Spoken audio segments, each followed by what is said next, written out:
Hello everyone, I am Komal Sharma and welcome to frame classes again. आज हम लोग आपके फर्स्ट चैप्टर का बहुत ही ज़्यादा इम्पॉर्टेंट पार्ट पढ़ने जा रहे हैं। ये जो आज हम लोग टॉपिक क्लियर करेंगे वो टॉपिक आपके सिर्फ 10th क्लास में नहीं, वो आपका 11th में, 12th में, वो आपका हर जगह एप्लीकेबल होगा। ये टॉपिक बहुत इम्पॉर्टेंट है और ज़्यादातर बच्चों को इसमें प्रॉब्लम होती है, तो आज हम लोग इसके सारे पॉइंट्स को एकदम अच्छे से क्लियर करेंगे कि आप लोगों को इस टॉपिक से कभी कोई प्रॉब्लम ही ना हो। ठीक है, चलो तो आज हम लोग जो टॉपिक पढ़ने जा रहे हैं दैट इज़ बैलेंसिंग। ठीक है ना, बैलेंसिंग हम लोग पढ़ेंगे तो पहले मैं आपको बताती हूँ कि हम लोग रिएक्शन को बैलेंस ही क्यों करते हैं। आप लोगों ने law of conservation of mass पढ़ा है?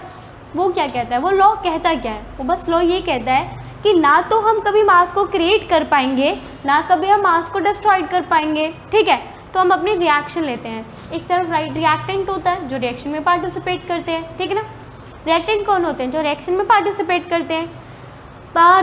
रिएक्टेंट जब एक दूसरे से रिएक्ट करते हैं तो वो जो न्यू प्रोडक्ट बनाते हैं दैट इज प्रोडक्ट। ठीक है ना, तो law of mass of conservation के अकॉर्डिंग जितना मास रिएक्टेंट का होगा जो रिएक्शन में पार्टिसिपेट करने जाएंगे, ठीक उतना ही मास प्रोडक्ट का भी होना चाहिए जो हमें रिएक्शन के बाद मिलेंगे। तो इसलिए हम क्या करते हैं, अपनी रिएक्शन को बैलेंस करते हैं। मैं एक एग्जांपल लेके आपको बताती हूँ पहले, like H2 + O2 gives water. तो law of mass of conservation के अकॉर्डिंग जितने एटम्स यहाँ पर प्रेजेंट हैं, ठीक उतने ही एटम्स यहाँ पर भी प्रेजेंट होने चाहिए। एग्जाम्पल, यहाँ पर 2 हाइड्रोजन है तो यहाँ पर भी 2 हाइड्रोजन है, यहाँ पर 2 ऑक्सीजन है तो वहाँ पे 1 ऑक्सीजन हो गया। ठीक, मुझे कैसे पता चला 1 ऑक्सीजन है? देखिए यहाँ कुछ नहीं है, दैट मीन्स 1 है। हाइड्रोजन की 2, हाइड्रोजन की 2, ऑक्सीजन का 2, ऑक्सीजन का 1। ठीक है, तो law of mass of conservation के अकॉर्डिंग यहाँ पे तो ऑक्सीजन के एटम्स डिस्ट्रॉयड नहीं होने चाहिए, तो मुझे इस रिएक्शन को क्या करना पड़ेगा, मुझे इस रिएक्शन को बैलेंस करना पड़ेगा। ठीक है ना, तो मैंने क्या किया है, बहुत ईजी फॉर्म में बैलेंसिंग को समझाने के लिए आप लोगों की बैलेंसिंग को, तो देखते हैं मैंने आपको बैलेंसिंग को एक्सप्लेन करने के लिए इसे डिवाइड किया है 4 टाइप्स में। तो देखते हैं टाइप्स ऑफ बैलेंसिंग। ये हम लोगों ने, सिर्फ मैंने आप लोगों को एक्सप्लेन करने के लिए बैलेंसिंग को टोटल 4 टाइप्स में कन्वर्ट किया है। ठीक है ना, ये मैंने आप लोगों की ईजी फॉर्म में कन्वर्ट करने के लिए बैलेंसिंग किया है। ऐसा कुछ नहीं है कि बैलेंसिंग 4 तरीके की होती हैं। ठीक है ना, तो सबसे पहले हम चलते हैं अपने टाइप 1 की तरफ। तो देखिए टाइप 1, देखिए पहले मैं आपको समझाती हूँ। टाइप 1 सबसे सिंपलेस्ट फॉर्म होती है, इसमें आप लोगों को कुछ भी नहीं चेक करना है। इसमें सिंपल क्या होंगे, हमारे बहुत सिंपल एटम्स होंगे, कुछ रिएक्टेंट की तरफ होंगे, कुछ प्रोडक्ट की तरफ होंगे। सिर्फ हमें नंबर ऑफ एटम्स को बैलेंस करना है। ठीक है ना, जैसे मैं आप लोगों को एक एग्जांपल लेके एक्सप्लेन करती हूँ। ठीक है, चलिए एग्जांपल लेते हैं हम लोग। ठीक है, सिंपल इक्वेशन है। एग्जांपल है यहाँ पर आपका आयरन, इधर आपका वाटर है, इन दोनों ने रिएक्ट किया and that is ferric oxide and hydrogen. ठीक है ना, एकदम सिंपलेस्ट है, इसमें हमें कोई प्रॉब्लम नहीं होगी। इसमें क्या होगा, देखो यहाँ पे आयरन का आइटम है, यहाँ पर आप लोगों का हाइड्रोजन है, फिर ऑक्सीजन है। तो इसे बैलेंस करने का हमारे पास 2 मेथड है। एक तो हम लोग डायरेक्ट मेथड यूज़ करते हैं और एक हम टैबुलर मेथड यूज़ करते हैं। पहले मैं आपको टाइप 1 का टैबुलर मेथड बताती हूँ। टैबुलर मेथड बताने से पहले मैं आप लोगों को बताती हूँ कि किसी भी रिएक्शन को बैलेंस करने के लिए सबसे पहले आप लोगों को क्या करना चाहिए, आप लोगों को मेटल्स बैलेंस करने चाहिए। ठीक है, हमारा सबसे पहला काम होना चाहिए कि हम पहले मेटल को बैलेंस करें। जब हमारे मेटल्स बैलेंस्ड हो जाते हैं फिर उसके बाद हम लोग बैलेंस करेंगे नॉन मेटल को। ठीक है, उसके बाद हम लोग किससे बैलेंस करेंगे, नॉन मेटल को।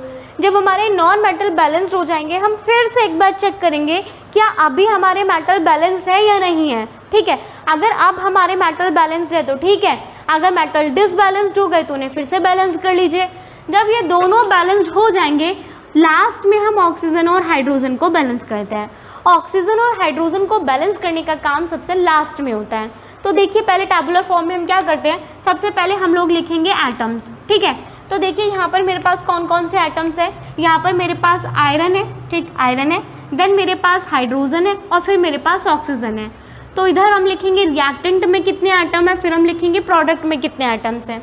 तो देखिए रिएक्टेंट में मेरे पास कितना एटम है, 1, तो आयरन में मैंने लिख दिया 1। हाइड्रोजन के मेरे पास यहाँ पर कितने एटम्स है, कितने एटम्स है, देखिए यहाँ पे 2 लिखा है ना, और तो यहाँ पे हाइड्रोजन के कितने एटम हो गए, 2। यहाँ पे कुछ नहीं लिखा तो इसका मतलब ऑक्सीजन के टोटल कितने एटम्स है हमारे पास, 1। ठीक है ना। अब बढ़ते हैं प्रोडक्ट की साइड। देखिए इधर कितना है 3, तो आयरन के टोटल कितने हैं 3, ऑक्सीजन के कितने हैं आपके पास, ऑक्सीजन के हमारे पास है 4 एंड हाइड्रोजन के आपके पास कितने हैं 2।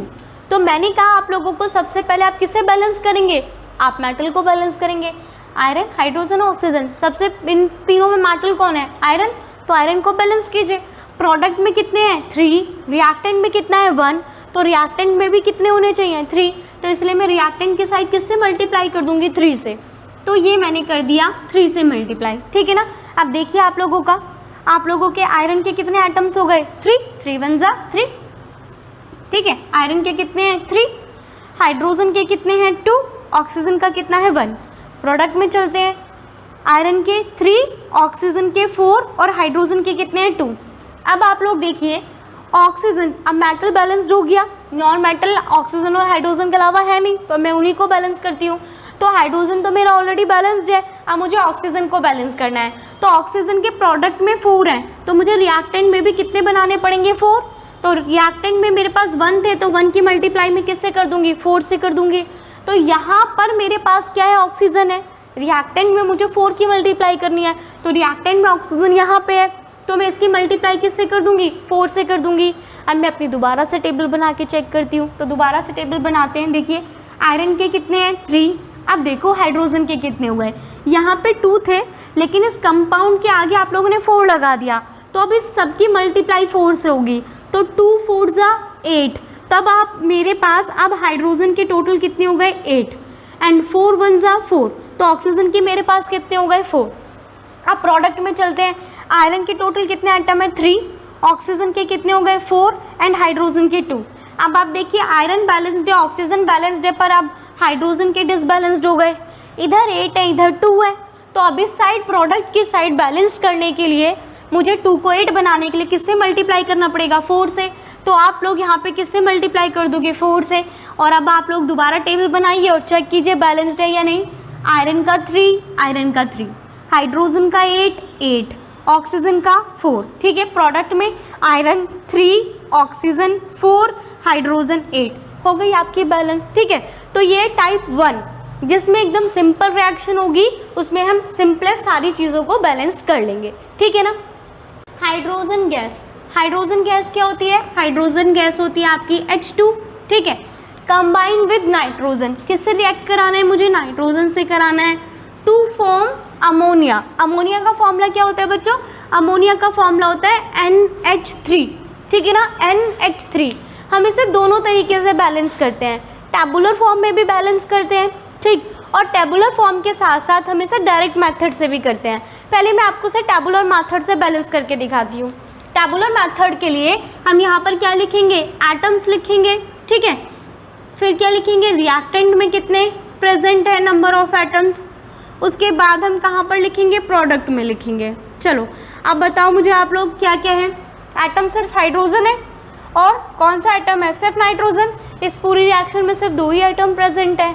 अब देखते हैं रिएक्टेंट की साइड टोटल कितने एटम्स प्रेजेंट है 2, तो यहाँ पर हम लिख देते हैं 2। नाइट्रोजन के भी कितने प्रेजेंट है, नाइट्रोजन के भी टोटल कितने एटम्स प्रेजेंट है 2, ठीक है ना। अब चलते हैं अपने प्रोडक्ट की साइड में। प्रोडक्ट में देखो नाइट्रोजन के कितने एटम्स प्रेजेंट है 1, ठीक है, नाइट्रोजन के कितने एटम्स प्रेजेंट है 1 और हाइड्रोजन के कितने एटम्स प्रेजेंट है 3, ठीक है ना। बैलेंस करते हैं, देखो मैंने आप लोगों को बोला था कि पहले हम मेटल्स को बैलेंस करेंगे, जब हमारे मेटल्स के एटम बैलेंस हो जाएंगे फिर हम नॉन मेटल की तरफ चलेंगे। मैंने कहा था आप लोगों को कि पहले आप मेटल को बैलेंस करो, फिर आप नॉन मेटल को बैलेंस करो, ठीक है, फिर आप दोबारा से चेक कर लो कि मेटल बैलेंस है या नहीं है, उसके बाद आप ऑक्सीजन को बैलेंस करो एंड देन आप हाइड्रोजन को बैलेंस करो, ठीक है ना। ये तो दोनों ही नॉन मेटल है, लेकिन पहले मैं किससे बैलेंस करूँगी नाइट्रोजन को, और जब नाइट्रोजन का बैलेंस हो जाएगा तब लास्ट में हम ऑक्सीजन या हाइड्रोजन को बैलेंस करते हैं। तो पहले हम नाइट्रोजन को बैलेंस करते हैं। यहाँ पे नाइट्रोजन के टोटल कितने एटम्स है 2, तो यहाँ पर भी कितने होने चाहिए 2, तो मेरे को इसको किससे मल्टीप्लाई करना पड़ेगा 2 से, ठीक है ना। तो मैंने नाइट्रोजन के प्रोडक्ट साइड में किससे मल्टीप्लाई करना है 2, तो प्रोडक्ट में नाइट्रोजन यहाँ पर है तो मैंने इसकी किससे मल्टीप्लाई कर दी 2 से। ये हो गया मेरा स्टेप 1, ठीक है ना।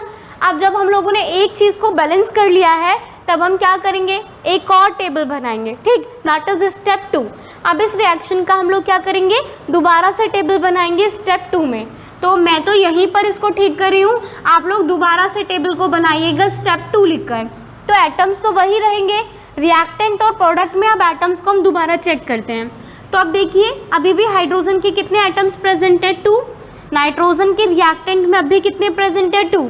अब चेक करते हैं प्रोडक्ट में। अब नाइट्रोजन के कितने हो गए, देखिए यहाँ पे कुछ नहीं है तो कितना होगा, 1। तो 2 1 जा 2। तो प्रोडक्ट की साइड में अब नाइट्रोजन के टोटल कितने एटम्स प्रेजेंट हो गए, 2। अब हाइड्रोजन के चेक करते हैं, यहाँ पर हाइड्रोजन कितना है, 3। इस 3 की इस 2 से मल्टीप्लाई होगी तो टोटल कितने एटम्स हो जाएंगे, 6।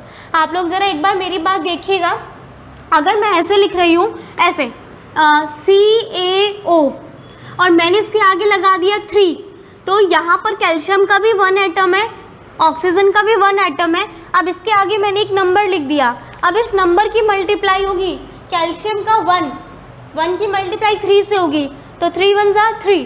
तो यहाँ पे कैल्शियम के टोटल एटम्स कितने हो जाएंगे, 3। यहाँ पर देखिए ऑक्सीजन का कितना एटम है, 1। इस 1 की मल्टीप्लाई किससे हो जाएगी, 3 से, तो ऑक्सीजन के भी टोटल एटम्स कितने हो गए, 3। तो कैल्शियम के भी टोटल कितने एटम्स है, 3। ऑक्सीजन के भी टोटल एटम्स कितने हो गए, 3। एक और एग्जांपल देखिए, एज्यूम करो कि मैं इसे ये लिख देती हूँ कैल्शियम हाइड्रोक्साइड CaOH का होल ट्वाइस। अब आप इसमें टोटल कैसे एटम्स चेक करेंगे, एक बार देखिए, कैल्शियम का यहाँ पर कितने एटम्स है, 1।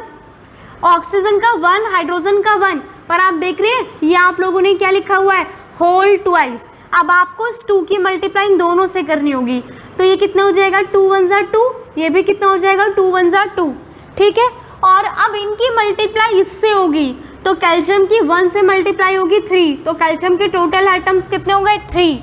ऑक्सीजन के यहाँ पर कितने हैं, 2, और 2 की 3 से मल्टीप्लाई होगी तो 6। हाइड्रोजन के यहाँ पर कितने हैं, 2, और 2 की से मल्टीप्लाई होगी 6। ऐसे चेक करते हो आप टोटल नंबर ऑफ एटम्स, ठीक है। आते हैं वापस हम अपने क्वेश्चन की तरफ। तो यहाँ पे अब हम लोगों का नाइट्रोजन बैलेंस्ड हो गया है। अब हाइड्रोजन के देखिए रिएक्टेंट में कितने हैं, 2, और प्रोडक्ट में कितने हैं, 6। तो अब रिएक्टेंट में हाइड्रोजन के बैलेंस करने के लिए मुझे किससे मल्टीप्लाई करनी पड़ेगी, 3 से, ठीक है ना। 2 3 जा 6। तो रिएक्टेंट में हाइड्रोजन यहाँ पर है तो मैं इसकी किससे मल्टीप्लाई कर दूंगी, 3 से। ये हो गया आप लोगों का स्टेप 2 कंप्लीट। अब स्टेप 3 करते हैं। अब स्टेप 3 में हम फिर से यही टेबल को ड्रॉ करेंगे। ये टेबल हम तब तक बनाते रहेंगे जब तक सारे एटम्स बराबर ना हो जाए। तो हर रिएक्शन के लिए स्टेप अलग अलग होंगे, कोई 2 स्टेप में कंप्लीट हो जाएगा, कोई 3 स्टेप में कंप्लीट हो जाएगा, ठीक है। लेकिन हम ये तब तक टेबल बनाते रहेंगे जब तक रिएक्टेंट और प्रोडक्ट के सारे एलिमेंट्स इक्वल नहीं हो जाते। तो अब आप लोग बनाइए स्टेप 3 और दोबारा से अपनी टेबल को बनाइए। तो आइटम अभी नाइट्रोजन और हाइड्रोजन है। अब रिएक्टेंट की साइड में और प्रोडक्ट की साइड में देखते हैं।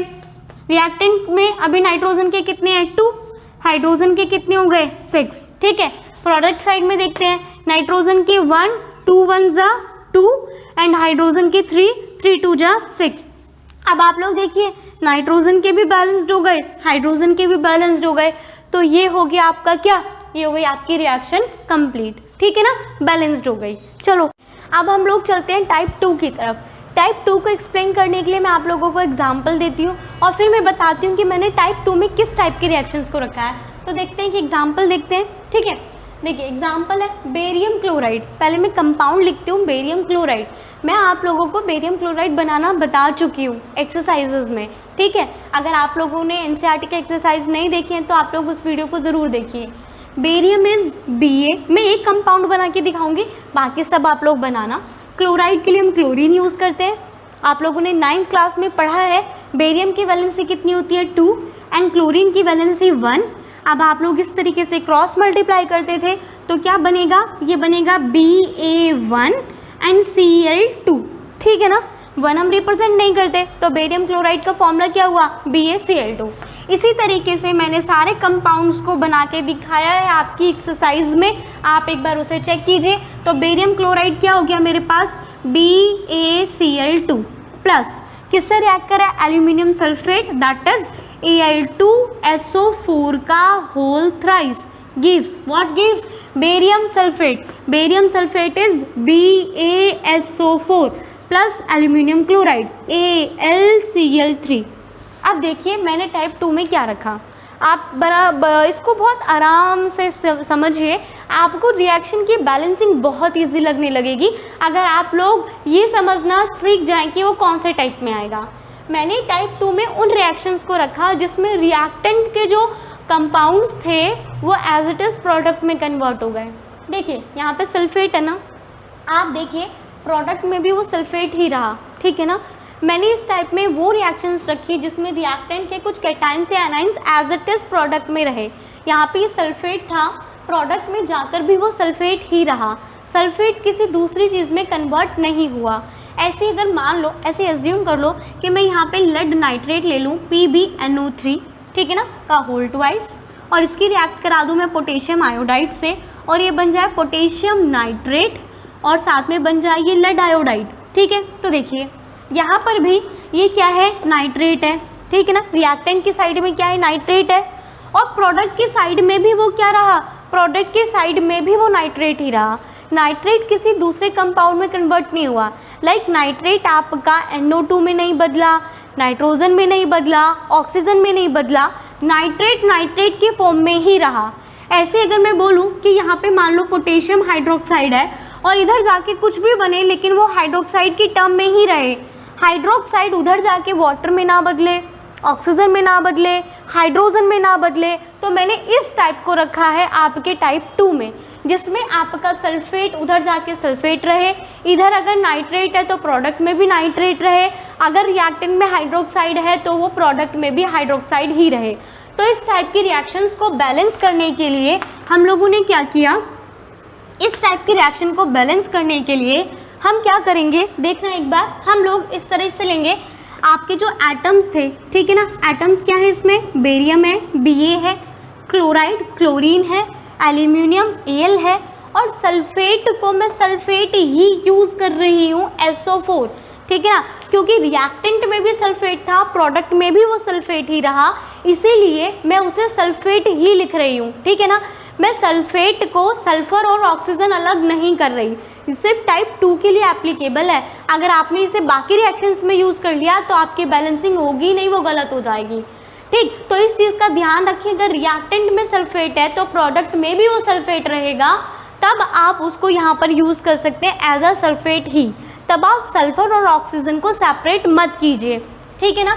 तो देखिए मेरी रिएक्शन क्या थी, मेरी रिएक्शन थी BaCl2 प्लस Al2SO4 का whole thrice gives BaSO4 plus AlCl3, ठीक है ना। तो देखिए बच्चों, बेरियम कितना है मेरे पास रिएक्टेंट की साइड में 1, क्लोरीन कितना है 2, एल्यूमिनियम भी है 2 एंड सल्फेट इज 3, ठीक। प्रोडक्ट की साइड में बेरियम 1 है, सल्फेट 1 है, एल्यूमिनियम 1 है एंड क्लोरीन आपका कितना हो गया 3, ठीक है ना। मैंने सल्फेट ही यूज़ किया, अगर आप लोग इसे ऐसे करोगे ना तो ये रिएक्शन बहुत आसानी से बैलेंस्ड हो जाएगी, ठीक। आप चाहो सल्फर ऑक्सीजन को सेपरेट करके भी बैलेंस कर सकते हो, पर ये मैंने आप लोगों के एकदम ईजीएस्ट मेथड निकाला है, ठीक है।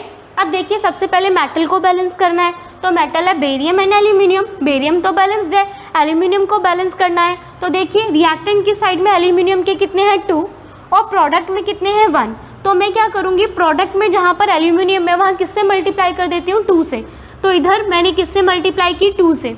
अब हम दोबारा टेबल को चेक करते हैं, बेरियम 1, क्लोरीन 2, एल्यूमिनियम 2, सल्फेट 3, इधर बेरियम 1, सल्फेट 1, एल्यूमिनियम अब हमारे पास हो गया 2 एंड क्लोरीन अब आपके पास कितना हो गया 2 3 6, तो अब मेरे पास क्लोरीन। तो सबसे पहले मेटल बैलेंस करने हैं, बेरियम बैलेंस्ड है, एल्यूमिनियम बैलेंस्ड है। अब नॉन मेटल चेक करते हैं, क्लोरीन, क्लोरीन अब डिसबैलेंस्ड हो गया। अब रिएक्टेंट में क्लोरीन के 2 हैं, तो 2 को मैं किससे मल्टीप्लाई कर दूँ 3 से, 2 3 6, तो जिधर रिएक्टेंट में क्लोरीन है इधर मैं किससे मल्टीप्लाई कर दूँ 3 से, तो मैंने 3 से मल्टीप्लाई किया। अब मैं फिर से टेबल बना के चेक करती हूँ, तो देखिए अब बेरियम के कितने हो गए 3, तो बेरियम के अब 3 हो गए 3, क्लोरीन के मेरे पास अब कितने हो गए 6, एल्यूमिनियम के 2, सल्फेट के 3। प्रोडक्ट की साइड चेक करते हैं, barium is 1, sulphate 1, aluminium 2, chlorine 6, ठीक है ना। अब देखिए दोबारा से चेक करते हैं कि मेटल डिसबैलेंस तो नहीं हुए, तो देखिए मेटल डिसबैलेंस्ड हो गए। तो अब ये 3 है तो उसमें किससे मल्टीप्लाई कर दूंगी 3 से, तो जहाँ पर बेरियम है वहाँ पर हमने किससे मल्टीप्लाई कर दिया 3 से।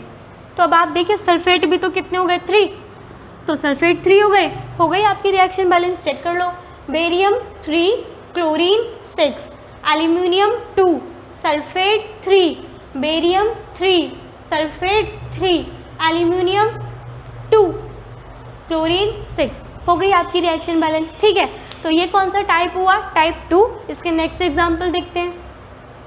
Chloride BaCl2 H2SO4 gives BaSO4 plus HCl। देखो रिएक्टेंट की साइड सल्फेट, प्रोडक्ट की साइड भी सल्फेट, सल्फेट किसी अदर प्रोडक्ट में कन्वर्ट नहीं हुआ, ना SO2 में, ना SO3 में, ना सल्फर में, ना ऑक्सीजन में, तो कौन सा टाइप जाएगा, टाइप 2। टेबुलर मेथड यूज़ करते हैं, बेरियम है, क्लोरीन है, हाइड्रोजन है एंड सल्फेट है। ठीक है, प्रोडक्ट की साइड में बेरियम है 1, क्लोरीन है 2, हाइड्रोजन है 2, सल्फेट है 1। प्रोडक्ट की साइड में बेरियम 1, सल्फेट 1, हाइड्रोजन भी 1 एंड क्लोरीन भी 1। तो सबसे पहले क्या बैलेंस करना है, मेटल, मेटल क्या है, बेरियम 1 एंड 1। फिर हमें क्या बैलेंस करने हैं, नॉन मेटल्स, क्लोरीन, क्लोरीन क्या है 2, इधर कितना है 1, तो इधर मुझे किससे मल्टीप्लाई करना चाहिए 2 से।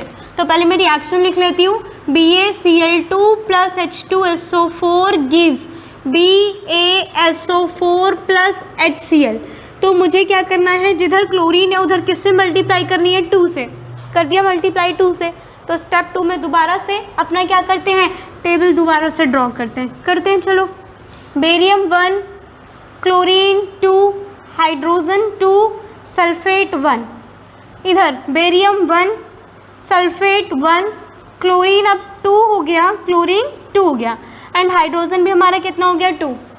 Barium balanced, chlorine balanced, hydrogen balanced, sulphate balanced, हो गई आपकी रिएक्शन बैलेंस्ड। अगर डायरेक्ट मेथड यूज़ करते हैं तो बेरियम 1, इधर भी बेरियम 1, क्लोरीन इधर 2 है तो क्लोरीन का इधर 2 बनाने के लिए हम लोगों ने 2 से मल्टीप्लाई कर दी। हाइड्रोजन 2, हाइड्रोजन 2 हो गए, सल्फेट 1, सल्फेट 1, हो गई रिएक्शन बैलेंस। ठीक है, टाइप 3 को एक्सप्लेन करने के लिए हम लेते हैं कि एग्जाम्पल। आप देखिए इसमें क्या हुआ, देखिए मैंने लिया फेरस सल्फेट, फेरस सल्फेट को हम लोगों ने हीट किया, ये बहुत इंपॉर्टेंट एग्जाम्पल है आपका डिकम्पोजिशन रिएक्शन का।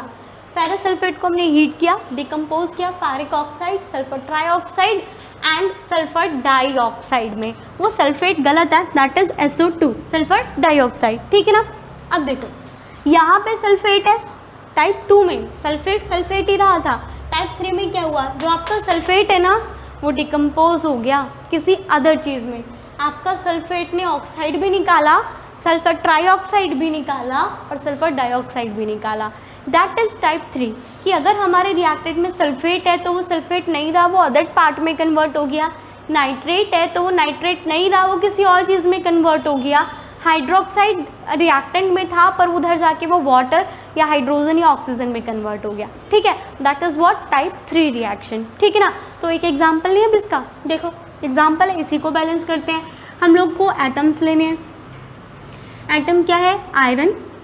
अब मुझे सल्फेट नहीं लेना है, अब नहीं लूँगी मैं सल्फेट, अब मैं सल्फर को अलग करूँगी और मैं ऑक्सीजन को अलग करूँगी।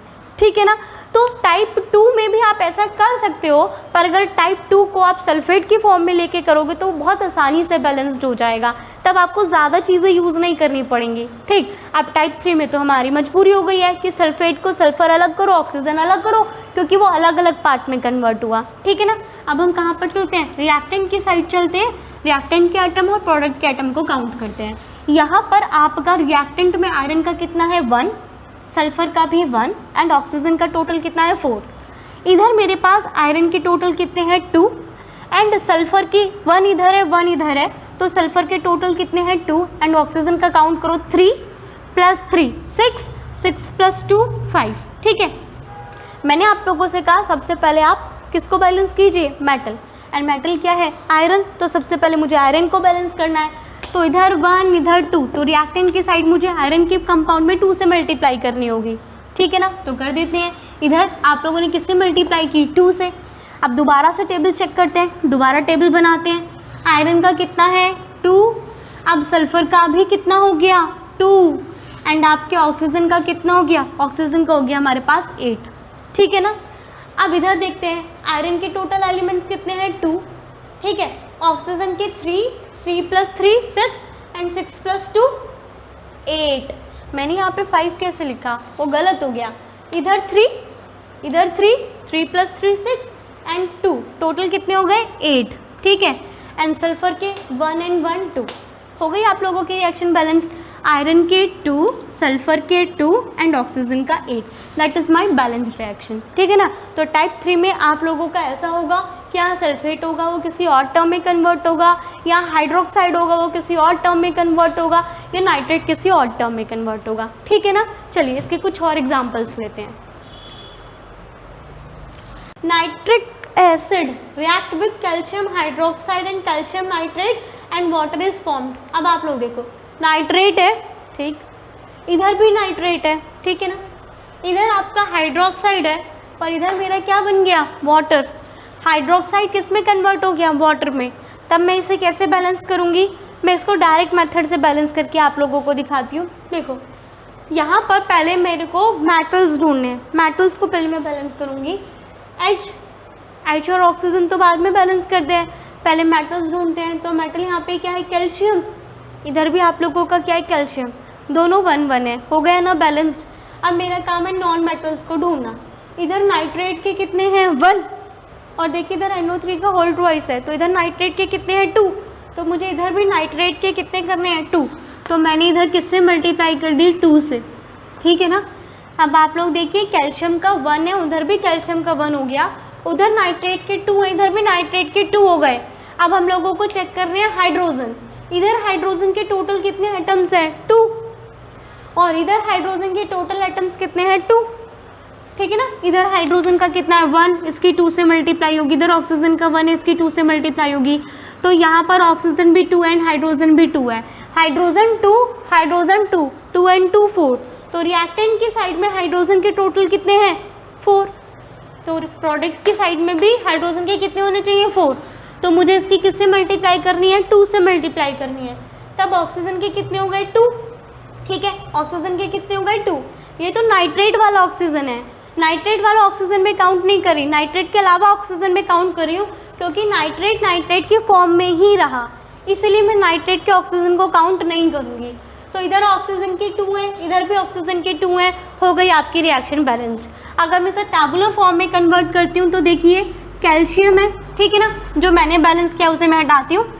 टैबुलर फॉर्म में कन्वर्ट करते हैं कैल्शियम, फिर मेरे पास नाइट्रेट में एज इट इज़ ले रही हूँ क्योंकि रिएक्टेंट और प्रोडक्ट दोनों में नाइट्रेट है, फिर मेरे पास है हाइड्रोजन और फिर मेरे पास है ऑक्सीजन। देखिए यहाँ पर हाइड्रोक्साइड था वो वाटर में कन्वर्ट हो रहा है, हाइड्रोक्साइड हाइड्रोक्साइड की फॉर्म में नहीं रहा, हाइड्रोक्साइड वाटर की फॉर्म में कन्वर्ट हो गया, इसलिए मैंने H अलग लिया, ऑक्सीजन अलग लिया। रिएक्टेंट की साइड में कैल्शियम है 1, प्रोडक्ट में कितने हैं 1, हाइड्रोजन के यहाँ पर कितने हैं 1, ठीक है ना, यहाँ पर कितने हैं 1 और यहाँ पर टोटल कितने हैं 2, तो ये आप लोगों के कितने हो गए 3। ऑक्सीजन के यहाँ पर मेरे पास टोटल कितने हैं 2 और नाइट्रेट का कंपाउंड है 1। मैं बार बार बोल रही हूँ, मैं नाइट्रेट की ऑक्सीजन को अलग नहीं लूँगी, मैं नाइट्रेट के साथ ही O3 लूँगी, तो इसकी ऑक्सीजन में मैंने सिर्फ हाइड्रोक्साइड का ऑक्सीजन काउंट किया है। अब उधर चलते हैं, कैल्शियम का 1, नाइट्रेट के 2 एंड हाइड्रोजन के 2 एंड ऑक्सीजन का 1। तो सबसे पहले मुझे मेटल बैलेंस करना है, मेटल मेरा ऑलरेडी बैलेंस्ड है। अब मैं नाइट्रेट को बैलेंस करूँगी, इधर 2 है इधर 1 है, तो मैं इसकी किससे मल्टीप्लाई कर दूँगी 2 से, तो मैंने इसकी मल्टीप्लाई किससे कर दी 2 से। मुझे फिर से टेबल चेक करनी है, तो अब हाइड्रोजन के 2 एंड इधर 2, तो इधर मेरे पास हाइड्रोजन के टोटल हो गए 4, नाइट्रेट के मेरे पास हो गए 2, ठीक, कैल्शियम 1 एंड ऑक्सीजन मेरे पास हो गए 2। अब चलते हैं प्रोडक्ट साइड में, calcium 1, nitrate 2, hydrogen 2 and oxygen 1। अब मेरा कैल्शियम बैलेंस है, नाइट्रेट बैलेंस्ड है, मुझे इन्हें बैलेंस करना है, तो जिधर मेरे पास ऑक्सीजन है वहाँ पर किससे मल्टीप्लाई कर दूँ 2 से, तो मैंने इसको 2 से मल्टीप्लाई किया, तो हाइड्रोजन के ऑटोमेटिकली हो गए 4 एंड आपका रिएक्शन हो गया बैलेंस्ड, ठीक है ना। टाइप 4 है, टाइप 4 के लिए मैं आप लोगों को एक इजी ट्रिक दूं तो आप टाइप 4 के लिए टैबुलर मेथड मत यूज़ कीजिए, क्योंकि टाइप 4 में हम लोगों ने वो रिएक्शन रखी है जहाँ पर हमारे पास ऐसा हो सकता है कि रिएक्टेंट में टोटल एटम ऑड हो रहे हो और प्रोडक्ट में इवन हो रहे हो, या फिर रिएक्टेंट में इवन टर्म्स आ जाए एंड प्रोडक्ट में ऑड टर्म आ जाए, तब हम इवन और ऑड को ईजिली बैलेंस नहीं कर पाते। तो इसीलिए मैं कह रही हूँ कि टाइप 4 में हम लोग क्या करेंगे, टैबुलर मेथड यूज़ नहीं करेंगे, टाइप 4 के लिए हम लोग डायरेक्ट मेथड यूज़ करेंगे। तो देखते हैं कि example, potassium metal, potassium metal is के react with water H2O gives what gives potassium hydroxide KOH plus hydrogen H2। चलो देखते हैं पोटेशियम का कितना है 1, हाइड्रोजन के कितने हैं 2, ऑक्सीजन का कितना है 1, पोटेशियम का 1, ऑक्सीजन का 1 एंड हाइड्रोजन के टोटल 1 + 2 3। अब आप लोग देखो फिर से ये कौन सा टर्म आ गया, ऑड एंड इवन, हाइड्रोजन के 2, इधर हाइड्रोजन के 3, ऑड इवन, तो कौन सा टाइप बन गया, टाइप 4, ठीक है ना। अगेन क्या बन गया, टाइप 4। मैंने कहा टाइप 4 को कैसे बैलेंस करेंगे हम लोग, डायरेक्ट मेथड से, जहाँ पर ऑड टर्म बन रहा है उसे हम किस में कन्वर्ट करेंगे, इवन में। तब आप लोग देखिए ज़रा, आप लोगों का हाइड्रोजन जो ऑड बन रहा था वो इसकी वजह से बन रहा था, तो मैं इसी को किससे मल्टीप्लाई कर देती हूँ, इसको मैं मल्टीप्लाई कर देती हूँ 2 से, तो हाइड्रोजन के यहाँ पर कितने हो गए 2, और हाइड्रोजन के इधर भी टोटल कितने हो गए 2, और 2 और 2 टोटल कितने हो गए 4, ठीक है। तो हाइड्रोजन के इधर भी 4 करने हैं, तो इधर मैं किससे मल्टीप्लाई कर देती हूँ 2 से, हो गया 2 से मल्टीप्लाई। अब चेक करते हैं, हाइड्रोजन के टोटल कितने हैं 4, इधर हाइड्रोजन के 2, इधर भी हाइड्रोजन के 2, तो टोटल कितने हो गए 4, इधर ऑक्सीजन के कितने हैं 2, और इधर भी ऑक्सीजन के कितने हो गए 2। अब सिर्फ क्या बचा, पोटेशियम, इधर पोटेशियम के कितने हैं 2, इधर पोटेशियम का कितना है 1, तो इसकी भी मल्टीप्लाई किससे कर दी 2 से। अब देखिए आपकी ओवरऑल रिएक्शन बैलेंस हो गई, potassium 2, hydrogen 4, hydrogen 2 and 2 4, oxygen 2 and oxygen 2 हो गई बैलेंस। तो ये कौन सा टाइप हो गया 4। बहुत ईजी है चेक करना, आप पहले नंबर ऑफ एटम्स चेक कीजिए, ऑड इवन टर्म आ रहा है तो जहाँ पर ऑड है उसको इवन कन्वर्ट कर दीजिए, हो गई रिएक्शन बैलेंस, ठीक है ना। तो ये हो गया आपका टाइप 4। चलिए आप लोगों को सारी बैलेंसिंग सिखा दी है, आप लोग अगर बैलेंसिंग की प्रैक्टिस करेंगे, क्योंकि आप लोगों ने सुना है practice makes a man perfect, तो आप लोग जितनी ज़्यादा बैलेंसिंग करेंगे उतना आप लोगों को बैलेंसिंग बहुत अच्छे से आ जाएगी और आप लोग कुछ सेकंड्स में ही बैलेंसिंग को कर देंगे, ठीक है। अगर आप लोगों को बैलेंसिंग बहुत अच्छे से समझ आई है तो मेरी वीडियो को लाइक करें, शेयर करें और कमेंट करना ना भूलें, और मेरे चैनल को सब्सक्राइब ज़रूर करें ताकि नेक्स्ट वीडियो का नोटिफिकेशन आपको जल्दी मिले। इस चैप्टर से रिलेटेड सारे टॉपिक्स को मैंने कवर किया है। अगर आप लोगों ने मेरी वीडियो को देखा है तो अच्छा है, और नहीं देखा है तो प्लीज़ मेरे चैनल पे जाएं और मेरी अदर वीडियोस को देखें। आज के लिए इतना, थैंक यू।